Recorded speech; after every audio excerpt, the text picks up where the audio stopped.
শুভ সকাল সবাইকে আমন্ত্রণ জানাচ্ছি মেরিল মিল্ক সোপার রাঙা সকাল অনুষ্ঠানে। একটি সুন্দর দিনের প্রত্যাশা নিয়ে শুরু করছি আজকের আয়োজন এবং আজকের আয়োজনে আপনাদের সাথে আছি আমি সুস্মিতা এবং সেই সাথে রয়েছে আমি রুম্মান। দর্শক শুভ সকাল। সুস্মিতা তোমাকেও শুভ সকাল রুম্মান, কেমন আছো? আমি ভালো আছি। আমিও ভালো আছি। শুভ্র একটা সুন্দর সকাল এবং সুন্দর সকালে ঘুম থেকে উঠেই খুব ভালো লাগে। যখন গাড়ি দিয়ে আসছিলাম চারপাশ দেখছিলাম, একটা মৃদুমন্দ বাতাস বইছিল এবং তারপর যখন এখানে এলাম খুব ভালো লাগছে। এবং প্রতিদিন সকালে যখন একজন অতিথি আসেন তার সম্পর্কে তো আমরা আগেই স্টাডি করে নেই আসলে কে তিনি, কি কাজ করেছেন। তো তার সম্পর্কে যখন জানছিলাম সেখানেও শিল্পের ছোঁয়া পাচ্ছিলাম। একদম ছোটবেলা থেকে তিনি শিল্পের সাথে জড়িয়ে আছেন একেবারেই। চলো জানিয়ে দিই কে আছেন আমাদের মাঝে। দর্শক, আজ আমাদের মাঝে প্রথম ঘন্টায় রয়েছেন ফ্যাশন ডিজাইনার এবং উদ্যোক্তা ফায়েজ আহমেদ। চলুন শুরুতে তাকে স্বাগত জানাই। শুভ সকাল। শুভ সকাল। শুভ সকাল। কেমন আছেন? আছি, ভালো আছি। আপনারা ভালো? আমরা ভালো আছি। বলছিলাম যে শিল্পের সাথে ছোটবেলা থেকে জড়িয়ে আছেন এবং আপনাকে দেখেও খুব ভালো লাগছে। আমি নিশ্চিত আপনার মানাসেরই পোশাক এটি। হ্যাঁ, এই সুযোগ তো হাতছাড়া করা যাবে না যে টেলিভিশনে দেখা যাবে আর অন্যের পোশাক পরবো। বাহ, চমৎকার। বলছিলাম ছোটবেলা থেকে শিল্পের সাথে জড়িয়ে আছেন, তো ছোটবেলা জন্ম সবকিছু নিয়ে আসলে গল্পটা শুরু করি, কারণ আমাদের অনুষ্ঠানের রীতি অনুযায়ী আমরা পেছনটা একটু আবিষ্কার করতে চাই, কারণ একজন মানুষের ভিতটাই বোধহয় শৈশব, কৈশোর কিংবা পরিবার গড়ে দেয়। অ্যাবসলিউটলি। তো আপনার ছোটবেলা কেমন ছিল? আমার ছোটবেলার বললেই আমার প্রথম যেটা মনে হয়, আমি একটা আনমাইন্ডফুল বাচ্চা ছিলাম। মানে আমি ভীষণ কোনো কিছুতে আমার মনোযোগ থাকতো না। হ্যাঁ, মানে আমি চঞ্চল ছিলাম না, আমি খুব শান্ত ছিলাম। মানে আত্মীয় স্বজনের কাছে যে ও খুব লক্ষ্মী একটা মেয়ে এরকম। আর কলেজে না, তখন আমি একটু মনে হয় বুদ্ধি টুদ্ধি একটু চালাক হয়ে গেছি আর কি। স্কুলে খালি আমার মাকে রিপোর্ট কার্ড আনতে গেলে বলতো যে আপনার মেয়ে তো সব পারে, কিন্তু যখন ক্লাস চলো ও খালি বাইরে আম গাছ দেখে, কাঁঠাল গাছ দেখে। তো তখন তো, এখন এটা কেন বলি, কারণ কোনোভাবে শিল্পী টিল্পি করে খাচ্ছি, কিন্তু এটা তখনের জন্য কিন্তু এক ধরনের পাগল বলা হতো, পাগল বা মানে ওটা তো একটা দোষের মধ্যে পড়ে যে তুমি ক্লাসের সময় অন্যদিকে তাকিয়ে থাকো কেন। কিন্তু ওই আবিষ্কারগুলো তো আসলে শৈশবে যেটা কমপ্লেইন, সেটা যে কোনো কারণে বেড়ে ওঠার সাথে সেটাকে কাজে লাগিয়ে এখন যে সেটাকে আমি গল্পে বলতে পারি, সেটা আমার জন্য দারুণ। কিন্তু যে বললেন শৈশব বলতে গেলে প্রথম আমি আনমাইন্ডফুল ছিলাম, সবসময় আমি খুব অমনোযোগী হয়ে যেতাম। আমার ইমাজিনারি ফিল্ডে আমার মানে ওই স্বপ্নের দুনিয়ায় বিচরণ করতাম। হ্যাঁ, হয়তো তখন তো অত বুঝি না, খালি বুঝি যে ধরেন আপনি একটা কথা বলছেন, আমি বলতে বলতে বলতে আমি আসলে অন্য দিকে আমার চিন্তা চলে যেত। ওটার কারণে ক্লাস 4 পর্যন্ত আমি খুব পচা স্টুডেন্ট ছিলাম। ক্লাস 4-এ মনে হয় কোনো একটা বন্ধু বান্ধব সব ভালো ছাত্র ছাত্রী, আবার আমার তো আসলে বুদ্ধিও আছে, মানে খারাপ করার উপায় নাই। তো শৈশবে এটা একটা, আরেকটা হচ্ছে আমি ছোটবেলা থেকে ছবি আঁকতাম। আচ্ছা। সেই ছবি আঁকাটা আমার বড় বোন যেমন গান শিখতো, আমাকে ভেবেছিল যে ও মানে থাকে না পরিবারে গান শিখছো এখন নাচ শিখাবে, একটা সেট রুল। কিন্তু আমার ওই ধরনের পারফরমেন্সে খুব একটা আগ্রহ ছিল না। আমার হচ্ছে বাসার কর্নারের ভিতরে বসে থাকবো, দেয়াল ঘেঁষে বসে থাকবো, মানে দূর থেকে দেখবো, ওইখানে আমি আঁকবো, আবার সেইটা কাউকে অত দেখানোর ইচ্ছে নাই। একটু ইন্ট্রোভার্ট ছিলাম আর কি। ছোটবেলা থেকে এইসব গুণাবলী আসলে একজন শিল্পীর ভিতরে থাকে, হয় না যে শুধু নিজের জন্য বাঁচো, কিংবা শিল্প তো অনেক সময় বিক্রির বিষয় না, শিল্পীটা হচ্ছে আত্মার বিষয় আর কি। তো সেটি আপনি ছোটবেলা থেকে ধারণ করেছেন, কি বলো সুস্মিতা? একেবারেই তাই। চমৎকারভাবে সেই শিল্পী সত্তাটাকে ছোটবেলা থেকেই উনি লালন করেছেন। সে সম্পর্কে তো ধীরে ধীরে আরো জানবো, কিন্তু এই মুহূর্তে তুমি বোধহয় কিছু জানাতে চাইছো। আচ্ছা, আমরা একটু আপনার সম্পর্কে দর্শকদের জানিয়ে আসি, তারপর আবার গল্পে ফিরবো। দর্শক, আজ আমাদের অতিথি ফ্যাশন ডিজাইনার এবং উদ্যোক্তা ফায়েজ আহমেদ। তিনি ঢাকা বিশ্ববিদ্যালয় চারুকলা ইনস্টিটিউট থেকে পড়াশোনা শেষ করে একটি ইউরোপীয় প্রজেক্ট ডিজাইন অ্যান্ড টেকনোলজিতে 5 বছর ডিরেক্টর হিসেবে কাজ করবার পর নিজে কিছু করবার ইচ্ছা থেকে ব্যবসার পথে যাত্রা শুরু করেন। ফ্যাশন হাউস মানাসের স্বত্বাধিকারী তিনি। মানাসের প্রতিটি পণ্যে দেশীয় উপকরণ ব্যবহার করেন তিনি। বাংলাদেশের ঐতিহ্য আর চেতনাকে তুলে ধরবার চেষ্টা করেন তিনি। মাইকেল মধুসূদন দত্ত, লালন ফকির, রবীন্দ্রনাথ ঠাকুর, Zainul Abedin, Kamrul Hasan, Satyajit Ray, George Harrison, Bob Marley সহ ব্রিটিশ রক ব্যান্ড পিঙ্ক ফ্লয়েডের সৃষ্টিকর্ম নিয়ে পোশাকে কাজ করেছেন। কনসার্ট ফর বাংলাদেশের টিকেটের নকশাও মানাসের পোশাকে উঠে এসেছে। ফ্যাশন ডিজাইনার হিসেবে অংশ নিয়েছেন খাদি উৎসব, বাংলাদেশের ফ্যাশন উইক, এরকম আরও অনেক ফ্যাশন শোতে। আয়োজন করেছিলেন আত্মা বালা শিরোনামে ফ্যাশন শো। সর্বশেষ খাদি উৎসবে তিনি তুলে ধরেছেন ফিলিস্তিনের সংকট, যেখানে উঠে আসে নারীদের জীবনের নানা টানাপোড়েন আর যুদ্ধের সংকট। বর্তমানে মানাসের পাশাপাশি পরিচালনা করছেন ক্যাফে সঞ্চয়িতা।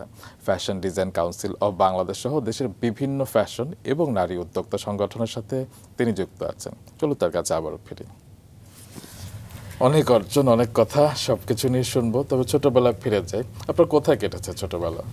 আমার জন্ম কলাবাগানে। আমার মনে হয় বয়সের বেশি সময় কলাবাগানেই কেটেছে। আচ্ছা। সো ঢাকাতেই জন্ম, কলাবাগানে আমার শৈশব কৈশোর সবকিছুই ওখানে।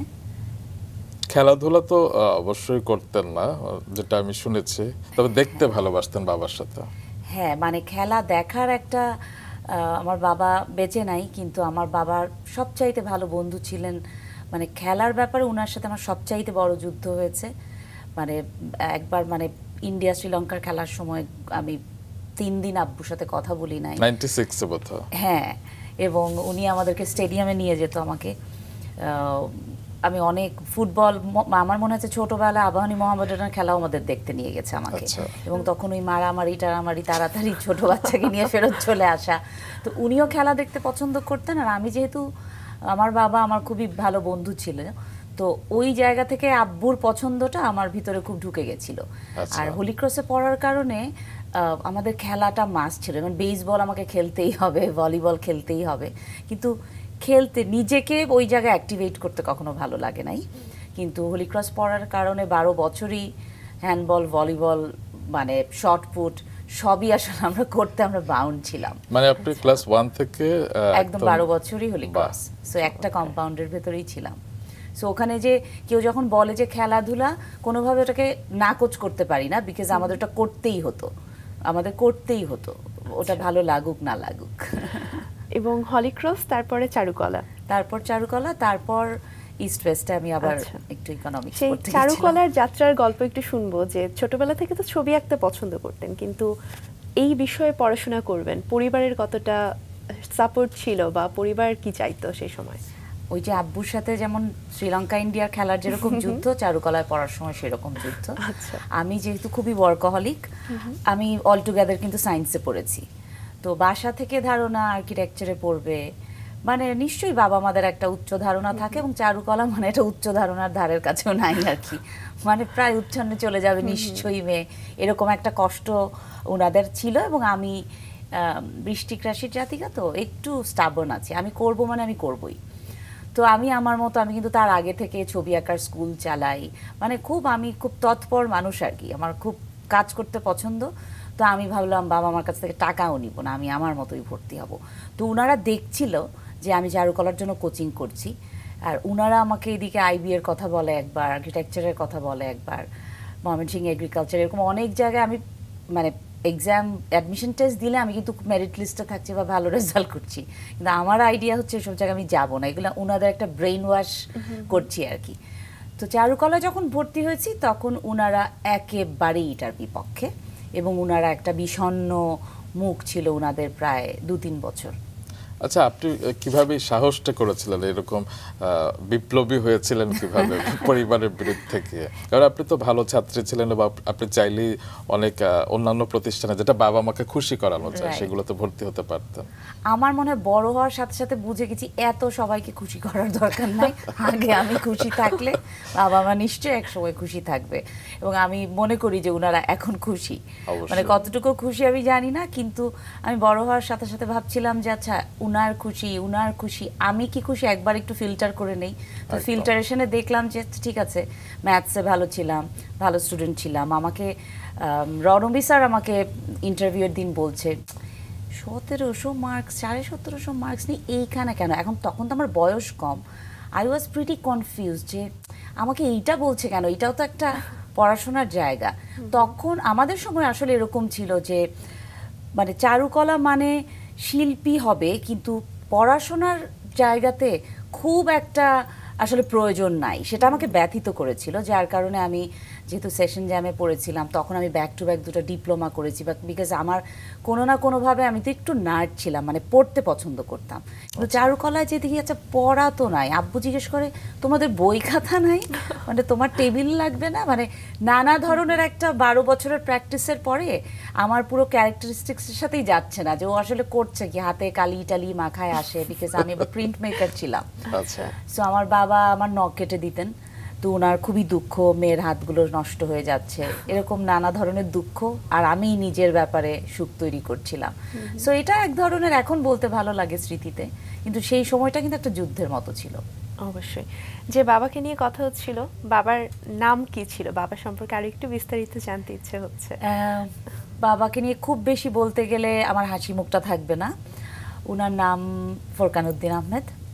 উনি খুবই সাধারণ একজন ব্যবসায়ী ছিলেন, এবং ওনার ব্যাপারে পরিচয় দিতে আমার যেটা সবচেয়ে ভালো লাগে যে আব্বু আমাকে শিখিয়ে গেছে ভ্রমণ আর আবেগ।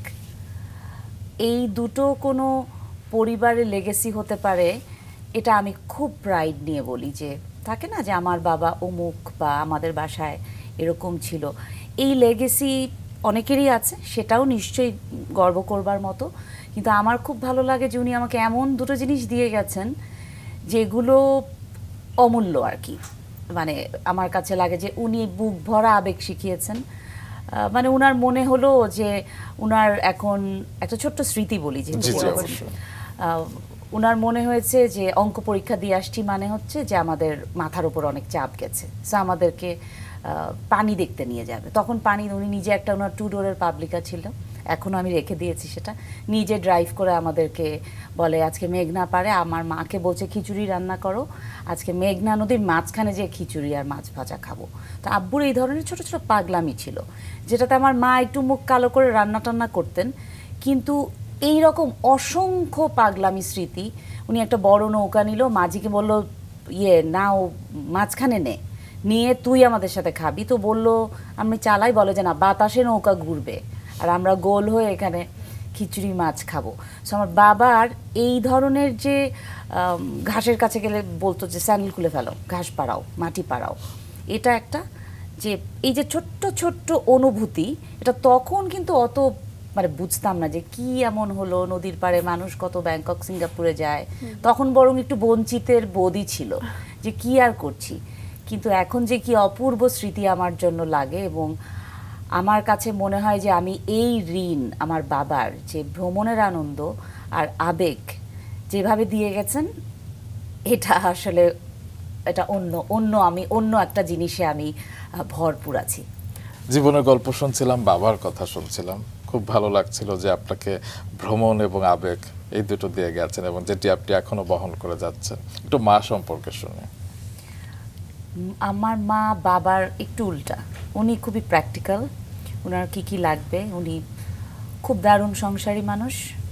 প্রতিদিন গাছের পাতা মুছে পারলে ওটার ভিতরে আমি দেখে মাঝে মাঝে ভাবি, এখনও ভাবি, ওনার এখন যথেষ্ট বয়স হয়েছে, মাঝে মাঝে ভাবি যে পাতার ভিতরে কি উনি তেলও মাখেন কিনা। মানে খুবই যত্ন করে উনি সংসার করেন।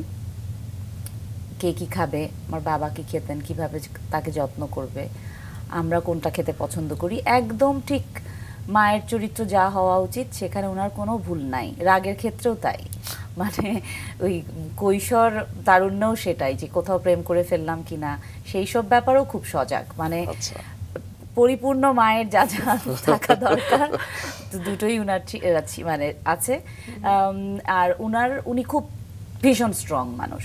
আমার বাবা ছিল একটা কাদার দলা, আর আমার মা হচ্ছে ভীষণ স্ট্রং, এবং উনি কোথাও ঠকবেন না, কাউকে ঠকাবেন না। একটা আমার মানে আম্মুকে সবসময় মনে হয় যে উনি মানে এত স্ট্রেংথ ওনার সব কিছুতে, চিন্তা ভাবনায়, হাসি খুশি যেটাই করবে উনি খুব স্পেসিফিক।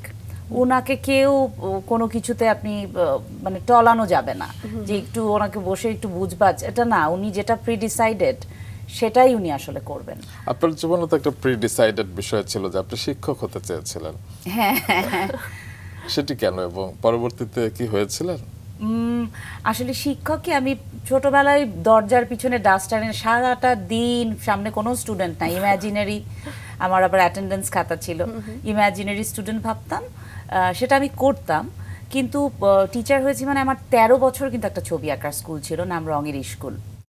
সো সেটা আমি যখন এইচএসসি মানে হোলি ক্রস কলেজে সেকেন্ড ইয়ারে পড়ি, তখন আমার ডাইনিং থেকে শুরু হয়, ভালো ছবি আঁকি, উপরতলার আন্টি এসে বলে ওকে একটু শেখাও, তারপর আরেকজন বলে, তারপর 6 চেয়ার ভরে গেল, তারপর ফ্রাইডেতে লিভিং রুমের সব খালি করে আব্বু দেয়, চাদর বিছাই, তারপর সেটাও ভরে গেল, তারপর 2 ব্যাচ করলাম, তারপর আব্বুকে বললাম তুমি তো ভাড়াই নাও, তোমার নিচতলাটা আমাকে দিয়ে দাও, আমি তোমাকে ভাড়া দিব।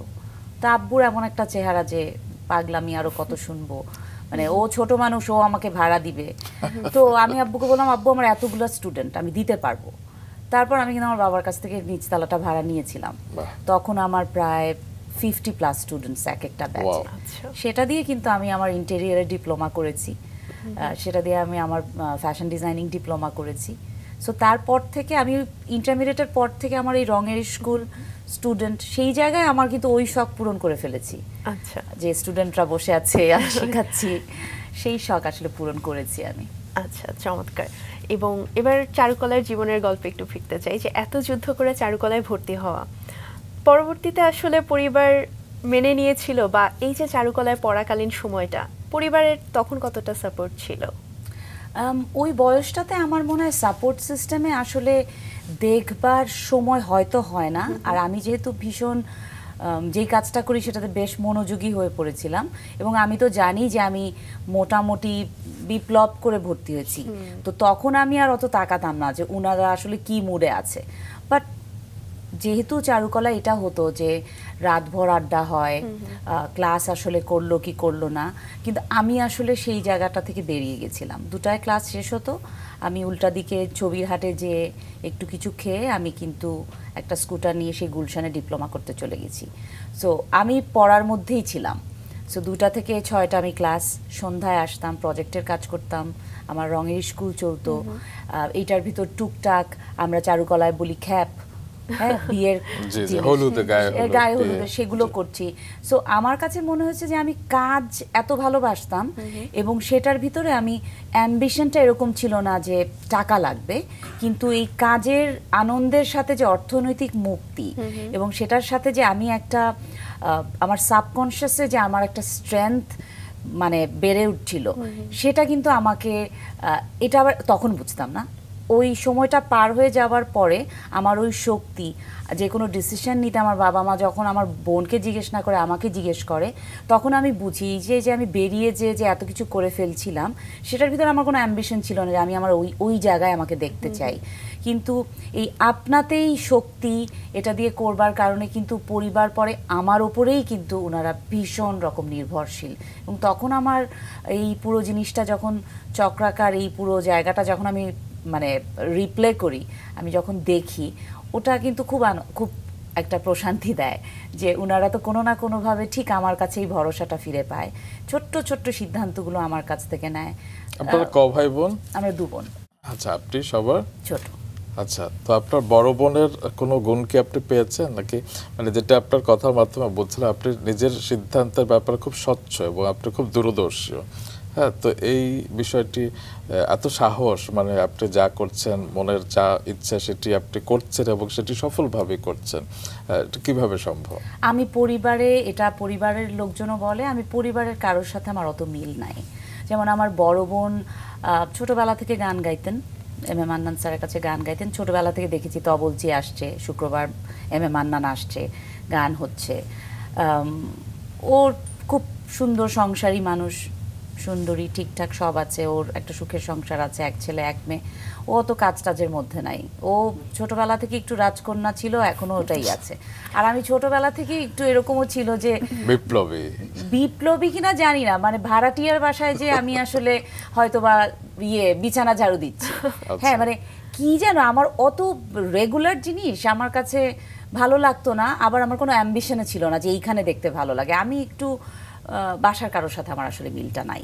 আমার মতো, আমার মনে হয় আমার বাবা মাকে বলছি যে উনি খুব শক্ত মানুষ, কিন্তু কেউ না খুব একটা জীবনকে নিয়ে অত সাহস করে ফেলবে, জীবনে অনেক কিছু ঘটিয়ে ফেলতে হবে, এরকম আমার সামনে কোনো গাইড ছিল তো না। আপনি চারুকলা পড়া অবস্থায় যে ডিপ্লোমা করবেন এই সিদ্ধান্তটি কেন নিয়েছিলেন?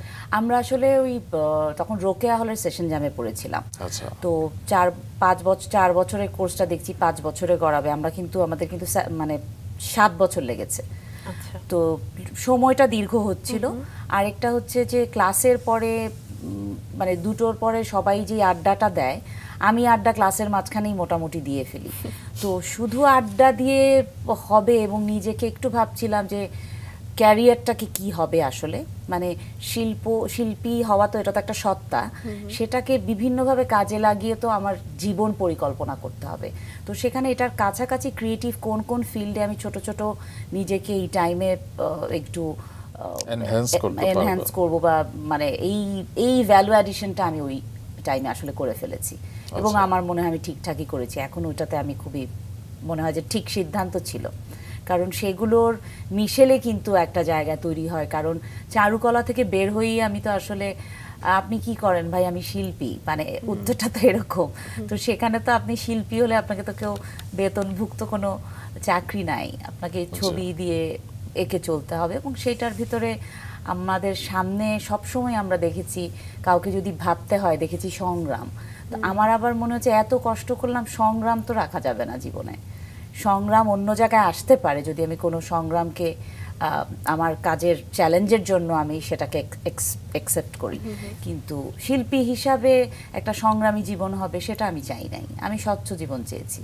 খুবই ভালো, কারণ যেটা বলা হয় যে শিল্পীরা বিশেষ করে চারুকলা বলতে অনেকে ভাবে যে কাঁধে ঝোলা নিয়ে বেরিয়ে পড়বে, বা ছেলেদের ক্ষেত্রে খোঁচা খোঁচা দাড়ি থাকবে, এবং পরবর্তীতে অনেক সংগ্রাম কিংবা হতাশা এরকম। কিন্তু শিল্প এবং বাণিজ্য বলতে আমি মেন করছি যে একটা সিকিউর লাইফ, হ্যাঁ, সেটিরও কিন্তু চিন্তা থাকা উচিত, যেটা আপনি করেছেন।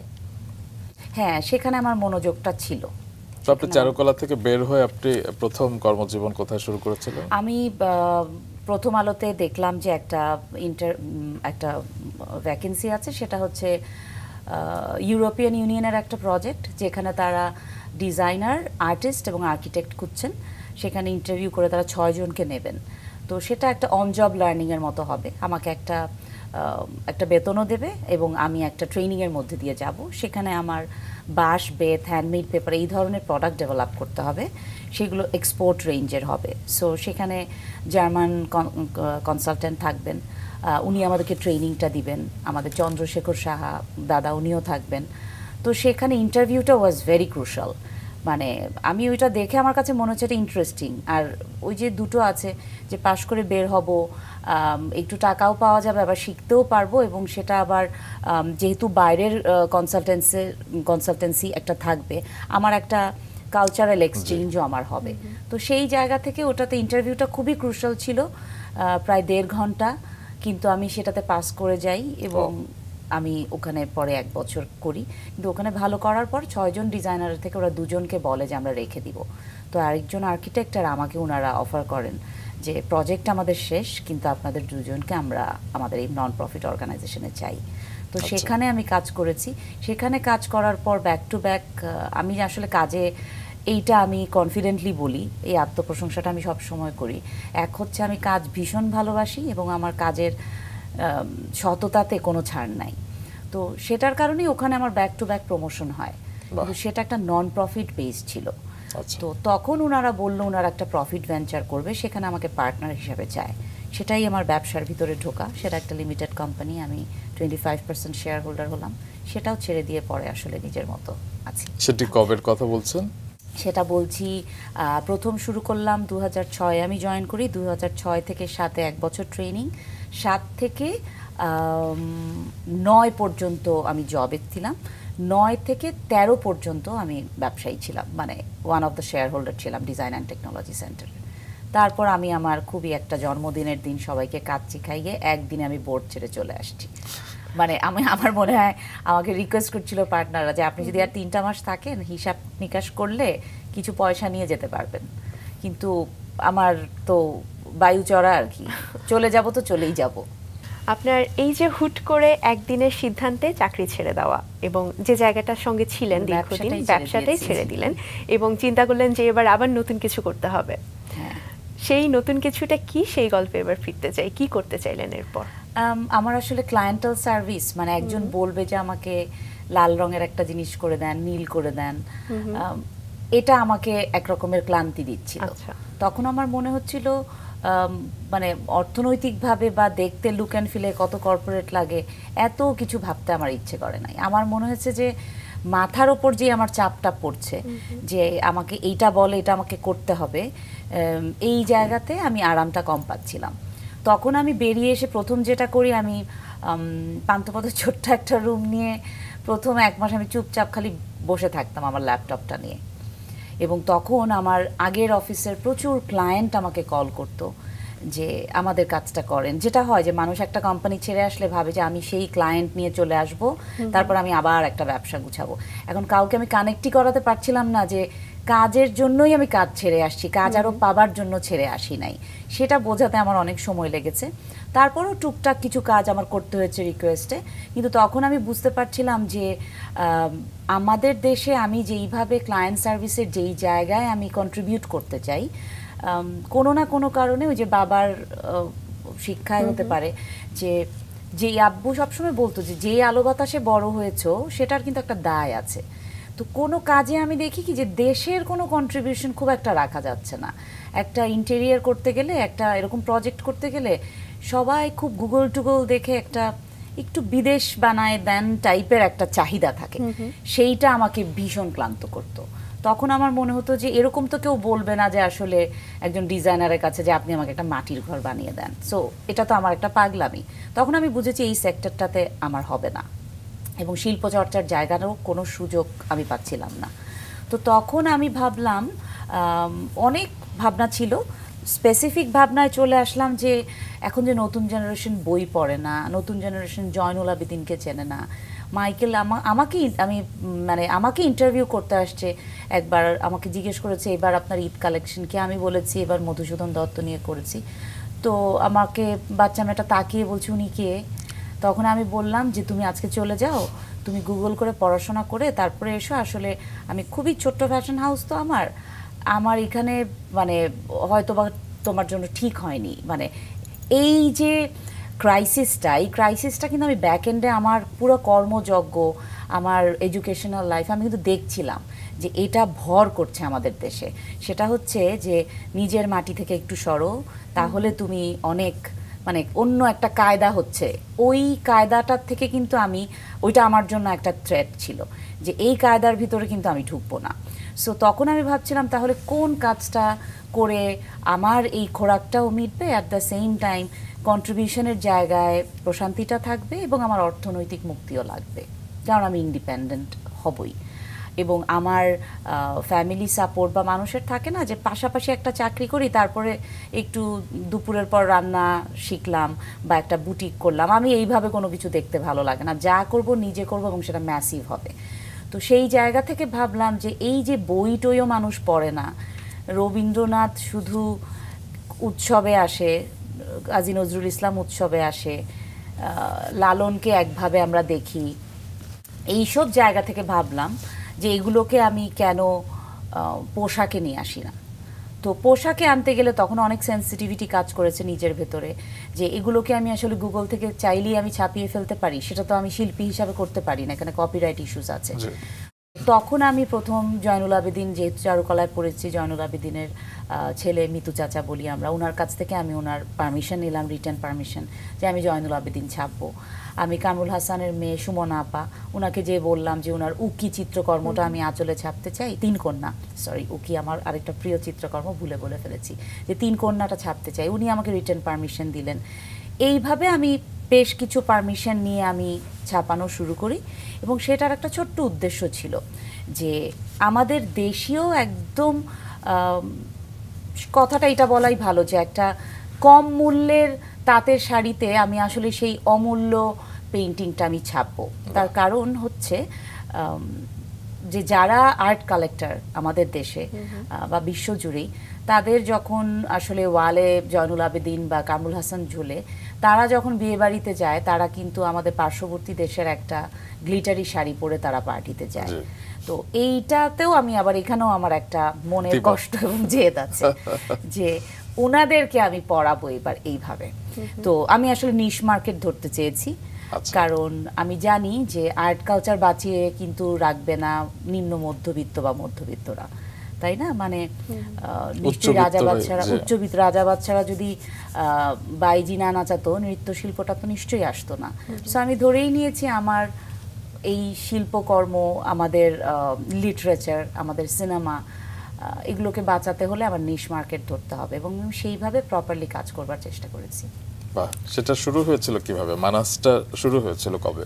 মানাসটা শুরু হয়েছিল যে 2013-তে ছাড়লাম, 2000 অক্টোবরে ছাড়লাম। তো আমি 14 জানুয়ারিতেই আমি শাড়ি টাড়ি কিনে একবার বিটলসের গান ছাপাই, একবার পিঙ্ক ফ্লয়েড করি, নানা জিনিস করে দেখি। আবার ভয় পাচ্ছি যেটা যে দেখাবো, কারণ মানুষ আমাকে এত বছর ধরে দেখে আসছে একটা কাজ করি, হঠাৎ মনে হবে যে ও শাড়ি বিক্রি করছে কেন।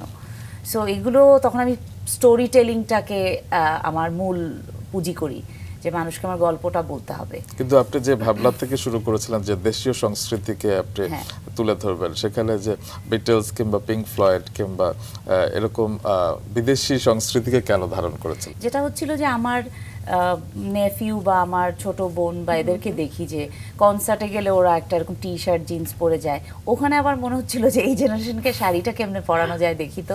মানে ঘুরায় পেঁচায় দেশকে আনতে হলে একটা জেনারেশনের জন্য ফিউশন করতে হবে, তাঁতি বাঁচাতে হলে আপনার তাদের সাথে বসে কাজ করতে হবে। এখানে প্রচুর মানে ভাবনার তো শেষ নাই, মাথা ভর্তি তো গিজগিজ করে। তো যখন দেখলাম বিটলস দিয়ে শাড়ি করলাম, মানে এই বাচ্চাগুলো শাড়ি মানে পারলে দড়ি দিয়ে পেঁচায় শাড়ি পরবে, যে এটা আমরা কি পেলাম, মানে এটা ওদের জন্য একটা ফ্যান্টাস্টিক আইডিয়া হয়ে আসলো। তখন আমাকে ট্রিগার করলো যে এটা শুধু ওদের জন্য না, আমি কেন, আমার তো অনেক জায়গায় দায় আছে। যে 71-এ আসলে জর্জ হ্যারিসন রবি শঙ্করের সাথে আমাদের জন্য কনসার্ট করে গেছেন, ওইটার টিকিটটা দেখে এত সুন্দর লাগলো, মনে হলো ওই টিকিটটা আমি আঁচলে ছাপাই। এই শাড়িটা কিন্তু বার্নি ক্যাট নিজে কিনেছে, এবং ও কিনে একটা কথা বলেছিল যে জর্জ হ্যারিসনের ওয়াইফের একটা ছোট্ট সংস্থা আছে, এবং ও কিন্তু এখনো খুবই দুঃখ প্রকাশ করে যে তার হাজব্যান্ড যুদ্ধের জন্য ট্যাক্স পে করে গান গেয়েছিলেন, কিন্তু তাকে আসলে আমরা কেউ মনে রেখেছি কিনা। তো বার্নি ক্যাট তার সাথে কথা বলে এটা কনভে করেছিল, এবং সে বলেছিল যে আমি খুব খুশি যে বাংলাদেশ গানটা কেউ বাংলাদেশের যেই লোকাল আউটফিট শাড়িতে কেউ ছেপেছে, এবং আমার হাজবেন্ডকে কেউ মনে রেখেছে। এরকম ছোট ছোট প্রাপ্তি আছে। সেটি আমাদের সবার পক্ষ থেকে, বাংলাদেশের সবার পক্ষ থেকে আপনাকে অনেক ধন্যবাদ যে আপনি আমাদের দেশের নামটি বিদেশের মাটি থেকে বা কারো মনে এরকম উঁচু জায়গায় স্থান করে নিয়েছে। খুশি হলাম, থ্যাংক ইউ। এরকম তো আরো অনেক কাজ আপনি করেছেন, এবং এই যে বিষয়টা আপনি বলছিলেন যে একজন আপনার কাছে এসেছে, সে জয়নুল আবেদিনকে চিনছে না বা হয়তো রবীন্দ্রনাথ সম্পর্কে সেই রকম ধারণা নেই, সেই জায়গা থেকে এই যে পোশাকের মধ্যে এই জিনিসগুলোকে ফুটিয়ে তোলা, এবং সেই সময় আসলে আপনি বলছিলেন যে একটা নিশ মার্কেট আপনি ধরতে চেষ্টা করেছিলেন, কিন্তু যদি একটু ব্যবসায়িক দিক থেকে চিন্তা করতে যাই যে শুধু একটা টার্গেটেড কাস্টমারকে দিয়ে তো আসলে সেই ব্যবসার জায়গাটাকে খুব একটা সফল হওয়া সম্ভব না, তখন আপনার চিন্তা কি ছিল? ব্যবসায়ী হিসেবে আমি এখনও নিজেকে সফল মনে করি না। আমি মনে করি যে আমার শিল্পী সত্তা দিয়ে আমার যেই উদ্যোগটা, সেটা আমার টার্গেট গ্রুপের কাছে যেতেই হবে, এবং সেই টার্গেট গ্রুপটা আসলে এমন টার্গেট গ্রুপ হবে যাদের ইম্প্যাক্ট আছে। মানে সোশ্যাল ইম্প্যাক্ট ছাড়া আমার এই স্টোরি টেলিংটার আসলে কোনো কার্যকারিতা নাই। সো এইটাকে আমি কম মূল্যে বাজার সয়লাভ করে দিলাম। সেখানে উদ্যোক্তা হিসাবে আমার অর্থনৈতিক জায়গায় প্রচুর খুশি থাকার কথা, কিন্তু পড়াশোনা তো করেছি চারুকলায়, MBA তো করি নাই। সো আমার ভেতরে তো মানে শিল্পী সত্তার যেই জায়গাটার, সেইটার মানে পূর্ণ থাকতে হবে, ইম্প্যাক্ট থাকতে হবে। তো স্টোরি টেলিং এবং ওই টিজির কাছে কেন যাবে, তাদের জন্য সোশ্যাল ইম্প্যাক্ট কি হবে, তারা পড়লে 10টা মানুষ সেটাকে ভাবে এটা ঠিক আছে, এইটা কিন্তু আমার দরকার ছিল, এবং সেই R&Dটা করেই আমি নেমেছি।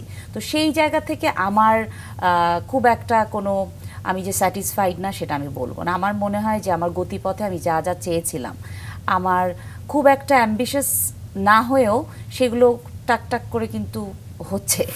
বাহ, তো মানাস নামটা কে রেখেছিলেন এবং কেন? মানাস হচ্ছে একটা সংস্কৃত শব্দ, আর এটার মানে হচ্ছে মাইন্ড পাওয়ার। সো আমার আইডিয়াটা ছিল, অনেকে অবশ্য মানাসকে মানস বাংলা শব্দটা ভাবে, এখানে সুযোগ পেলাম, অনেকে নিশ্চয়ই শুনবেন যে মানাস শব্দটা মাইন্ড পাওয়ার কেন রেখেছিলাম। যখন আমি এই ব্যবসাটাতে নামছি, আমি কিন্তু কোনো মার্কেট রিসার্চ করিনি। থাকে না যে আসলে এখন দেশে কি হচ্ছে বা এখন ট্রেন্ড কি হলে আমার ব্যবসাটা ভালো হবে, সেখানেও জেদ করেছি যে না, আমার যেটা মন চাইবে সেটা আমি করব, তাহলে ব্র্যান্ডের নামটাও আমি এরকম দেই। আর সংস্কৃত এই শব্দাবলীর ব্যাপারে আমার একটা ভীষণ মানে দুর্বলতা আছে, এবং সেটা শুনতে আমার কাছে মনে হচ্ছে যে শ্রুতিমধুর, লিসেনিংটা খুব ভালো, তো সেই জায়গা থেকে মানাস নাম রেখেছিলাম। চমৎকার। এবং এই যে ব্যবসা চলছিল, এর পরবর্তীতে চিন্তা করলেন যে মাস্টার্স করবেন, সেটা আবার একটা অন্য সাবজেক্ট, আপনার নিজের যে সাবজেক্ট ছিল সেটার বাইরে গিয়ে, সেটা কখন সিদ্ধান্ত নিলেন এবং কেন, সেটার পিছনে কি চিন্তা ছিল?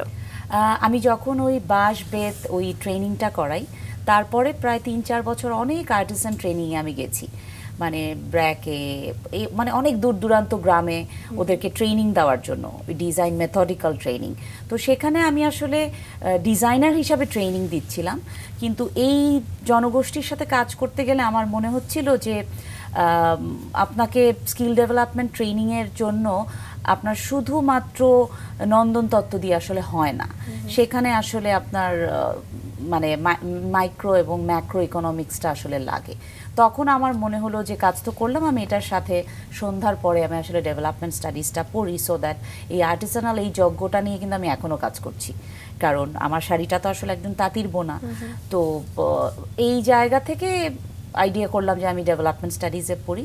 তখন আমি ইস্ট ওয়েস্টের মানে প্রথম ব্যাচ শুরু হয়, তো ওখানে টিচাররা সব বিখ্যাত ইকোনমিস্ট ছিলেন, doctor Enamul Haque sir, doctor Barua, উনারা সবার মাঝখানে আমাকে, ফরাসুদ্দিন স্যার ছিলেন, তো আমাকে বলে যে চারুকলা থেকে, মানে সবার এরকম একটা গলায় টান, চারুকলা থেকে তুমি এখানে কি করছো।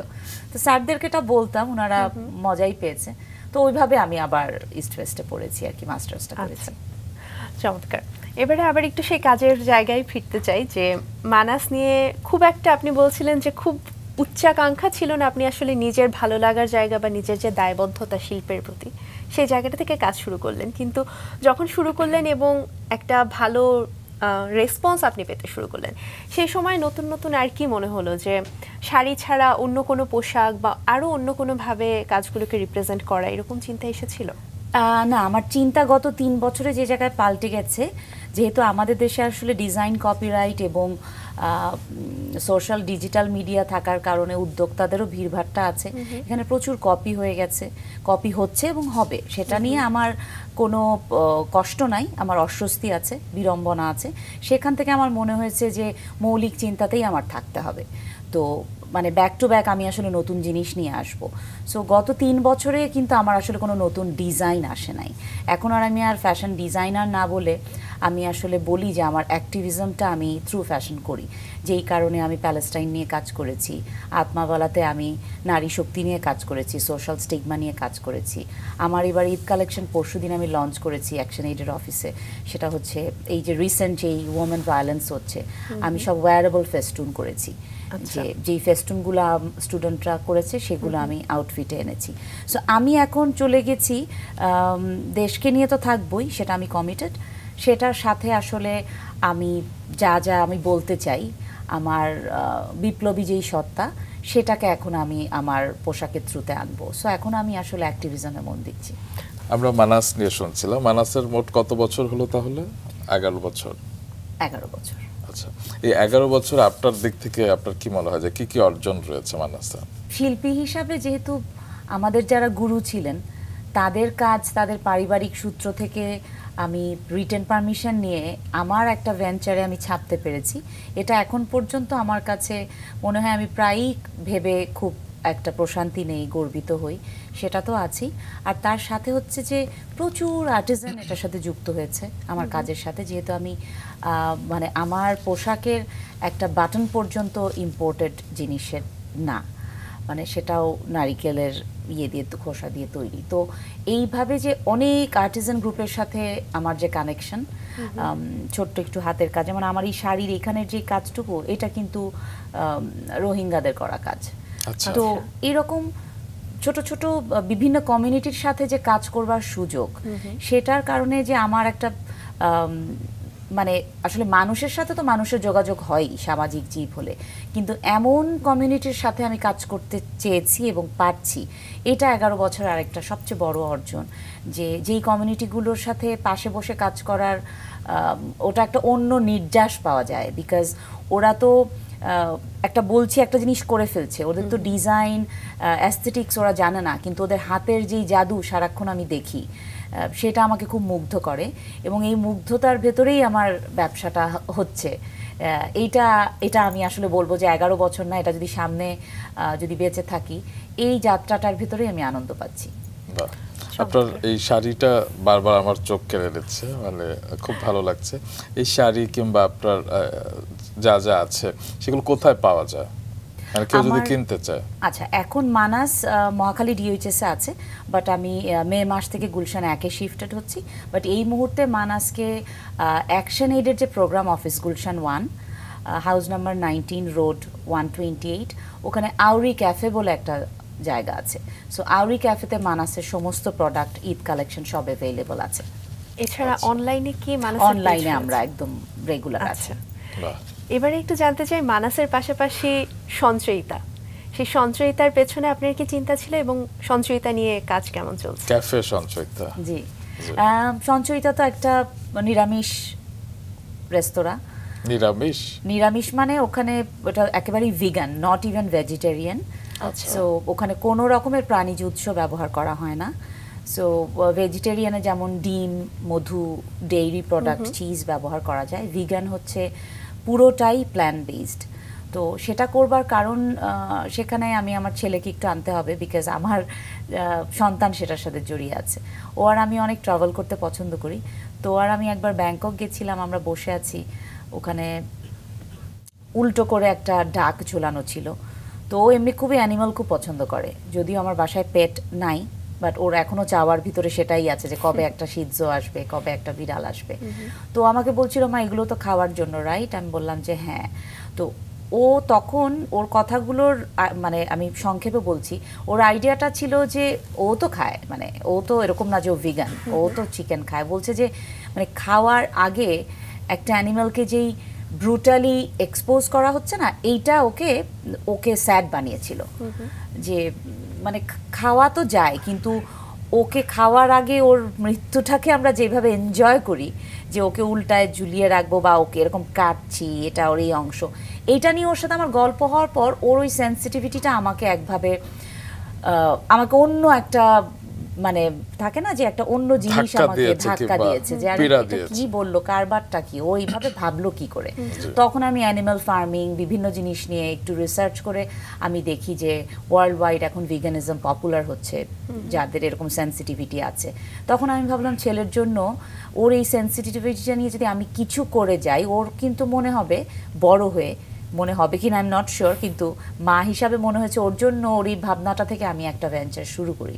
তো সেভাবেই আমি শুরু করি, এবং সেখানে যেহেতু ওয়ার্ল্ড ওয়াইড ভিগানিজম মানেই আসলে টোফু, এবং একটু আমরা ভাবি যে এটা একটা মনে হয় বিদেশি ভেঞ্চার, কিন্তু তখন আমি আবার আমাদের দেশের কিউরেশন শুরু করলাম।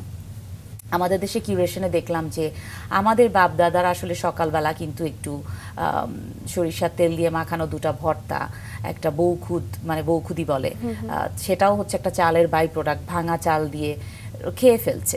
বিকালবেলা আমরা কিন্তু ছোলা পেঁয়াজু খাওয়া মানে আমাদের বাঙালিয়ানা। তো এখানে কিন্তু খুব একটা মাছ মাংস নাই। তখন আমি কিউরেশন শুরু করলাম যে আমাদের বাঙালি ঐতিহ্যে কি পরিমাণ ভিগানিজম আসলে আছে। তো আমার ভিগান ভেঞ্চারটা এভাবেই শুরু হয়েছে।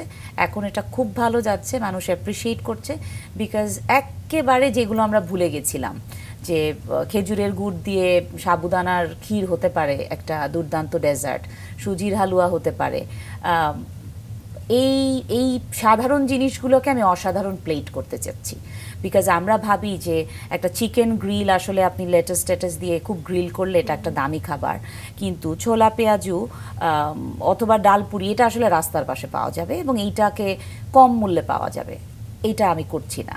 আমি সঞ্চয়িতায় যেটা করছি, আমি আমাদের দেশি যেই খাবারটা, যে আমাদের সময় তো ব্রাঞ্চ ছিল, 11টার দিকে মা দেখা যাচ্ছে নারিকেল কুড়িয়ে চিনি আর মুড়ি দিয়ে দিচ্ছে। এটা কিন্তু এটার ভিতরে দুর্দান্ত ডেলিকেসি আছে, কিন্তু বাঙালি হিসাবে আমরা মনে করি থাক এটা মনে হয় একটু দরিদ্রদের খাবার। আমরা আমাদের ডেলিকেসিটাকে রাখতেই পারছি না, মানে আমরা হয় মিউজিয়াম করে ফেলছি, নয় বিদেশি হওয়ার চেষ্টা করছি। সো আমার সঞ্চয়িতার টার্গেট হচ্ছে আমাদের এই কালিনারি যেই ডেলিকেসিটা আছে এটাকে আমি পুরোটা আমার থালে নিয়ে আসবো, এবং সেটাকে আমি আনছি, রেগুলারলি আনছি। তার মানে আপনি এখন ভেগান এবং আপনার সন্তানও? না, আমরা ভেগান না। আমার ভেঞ্চারটা ভেগান, কিন্তু আমরা প্রাণীজ উৎস, মানে খুব যা কোথাও গেলে এরকম না যে আমাদেরকে সবজি ছাড়া না দিলে খাবো না, কিন্তু আমাদের সচরাচর কনসিয়াসলি আমরা প্রাণীজ উৎস বাসায় আসলে কেনাকাটা করা হয় না। আচ্ছা আচ্ছা, এবারে আমার একটু জানতে ইচ্ছা হচ্ছে যে আপনার মাথাতে একটা চিন্তা থেকে এই যে ভেগানিজমের চর্চাটা আপনি শুরু করলেন, কিন্তু আমাদের দেশি অনেক এমন মানুষ আছে যাদের মাথাতে এখনো ওই চিন্তা আছে যে বাঙালি মানে মাছে ভাতে বাঙালি, বা রেস্তোরাঁয় গিয়ে আমি কেন ছোলা পেঁয়াজু খাবো, আমি হয়তো রেস্টুরেন্টে গিয়ে বিরিয়ানি চাইবো বা হয়তো একটা বার্গার খেতে চাইলাম। তো সেই জায়গা থেকে কতটা রেসপন্স আপনি এই মুহূর্তে পাচ্ছেন, বা আরো বিস্তৃত পরিসরে কি ভাবছেন সঞ্চয়িতাকে নিয়ে? যদি ব্যবসায়িক দিক থেকে বলি, যেহেতু ভিগানিজমের চর্চা এখন মানে ইন্টারন্যাশনালি বা গ্লোবালি, এটা এখন সব 5 স্টারে বলেন, সব ফ্লাইটে বলেন, এখন কিন্তু ভিগান কর্নার রাখছে, আগে যেমন হালাল হারাম থাকতো।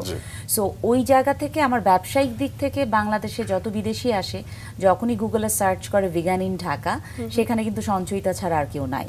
সো সেখানে আমি যেহেতু একমাত্র, সেখানে আমি প্রচুর বিদেশিরা আমার এখানে, ওরা বাধ্য, বিকজ ওরা আর কোথাও পাচ্ছে না, ভেজিটেরিয়ান পাচ্ছে কিন্তু ভিগান পাচ্ছে না। সেই ব্যবসায়িক জায়গা থেকে আমি একটা ভালো রেসপন্স পাচ্ছি। আর আমাদের দেশের যারা মানুষ, তারা আমার সঞ্চয়িতায় আসে একটা এক্সপিরিয়েন্স নিতে, কারণ আমি নিজে খাবারটা বেড়ে তাদেরকে খাওয়াই। এবং সেখানে আমি ছোট ছোট প্রচুর স্টোরি টেলিং আছে আসলে, যে সেখানে আসলে কোন মিউজিকটা বাজবে, সেখানে আসলে মোমটা জ্বলবে, ঢোকার সময় আগরবাতি জ্বলবে। কারণ আমি বিশ্বাস করি, এটা একটা আয়ুর্বেদিক মিথ, যেটা আমি খুব মনে প্রাণে বিশ্বাস করি, যে আমি যখন মন ভালো করে একটা জিনিস রান্না করব, সেটা যখন আপনাদেরকে আমি খাওয়াবো, এই এনার্জিটা কিন্তু পাস হবে, যেভাবে মেডিটেটিভ ফুড মানুষ বলে। সো আমি আমার মন ভালো করা, ভালো মিউজিক দিয়ে রান্না করে যেটা খাওয়াচ্ছি, আমি এখন পর্যন্ত দেখি নাই কোনো মানুষ মুখ কালো করে গেছে।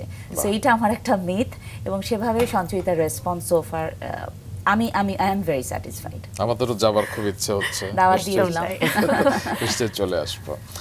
আমি একটু জানতে চাই যে দর্শকদের শুরুতে জানাচ্ছিলাম, সর্বশেষ খাদি ফেস্টে যেটা গত বছর হয়েছিল, সেখানেও আপনি বিশেষ একটি বিষয় নিয়ে আপনি কাজ করেছেন, তো সেটি নিয়ে শুনি।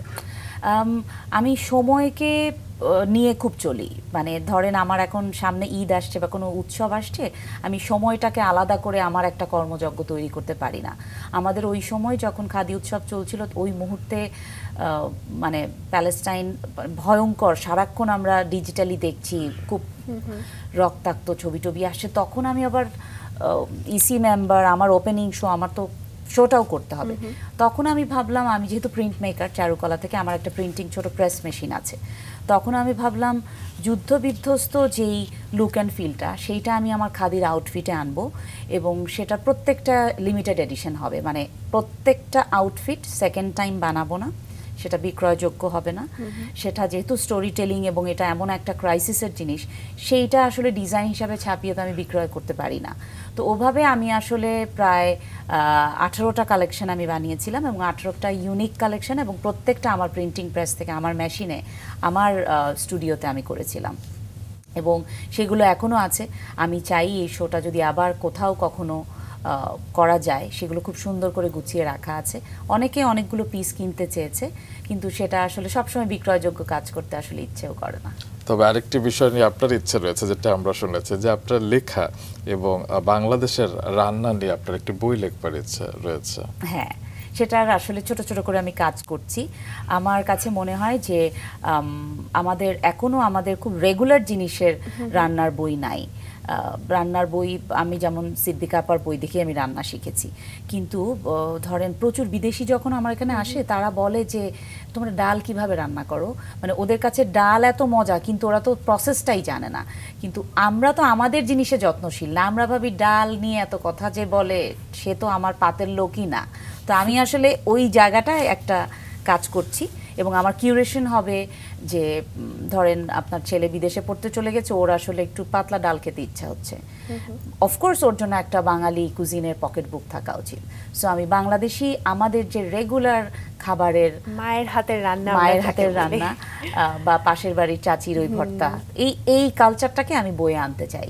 সো দ্যাট চমৎকার। আজকের পর্বের শুরুতেই বলছিলাম যে আমাদের মাঝে এমন একজন অতিথি আছেন যিনি জন্ম থেকে শৈশব থেকে আসলে শিল্পকে ধারণ করে আছেন। তবে পর্ব শেষ করে বুঝলাম যে শুধু শিল্প নয়, আপনি বাঙালিয়ানাকে ধারণ করে আছেন এবং আপনি বাংলাদেশকে, বাংলা সংস্কৃতিকে শুধু নিজের মাটিতেই নয় বিশ্ব দরবারে তুলে ধরার চেষ্টা করে যাচ্ছেন অবিরাম। সেজন্য আমাদের পক্ষ থেকে আপনাকে অনেক অনেক ধন্যবাদ, কৃতজ্ঞতা। আপনাদেরকে অনেক ধন্যবাদ, খুব মজার একটা আড্ডা হলো। Thank you. ভালো থাকবেন। আপনারাও।